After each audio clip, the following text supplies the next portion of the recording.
News of the people, by the people, for the people. Al Haja Zainab B Shabdi Urdu high school Maindargi taluka Akkalkot जिल्हा सोलापूर शाळेतील इयत्ता 10वी मार्च 2025च्या माध्यमिक शालांत प्रमाणपत्र परीक्षेत यावेळी 51 विद्यार्थी बसले होते. त्यापैकी 50 विद्यार्थ्यांनी घवघवीत यश संपादित केले.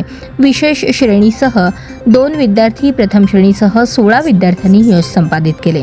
शाळेमध्ये प्रथम क्रमांक येण्याचा मान कुमारी बाबुडे मिसबा रफिक 80.60%, द्वितीय साचे अमीना मोहम्मद इसाक 79.40%, तर तृतीय लुकडे ताहुरा चांदसाब 74.60% गुण मिळवून मान मिळवला. सर्व यशस्वी विद्यार्थ्यांचे संस्थेचे चेअरमन अलहाज मकबूल अहमद शाब्दी, CEO मुश्ताक सर, मुख्याध्यापक असद सर, शाळेतील शिक्षक, शिक्षकेतर कर्मचाऱ्यांच्या वतीने विद्यार्थ्यांचे अभिनंदन करून त्यांना पुढील वाटचालीसाठी शुभेच्छा देण्यात आल्या.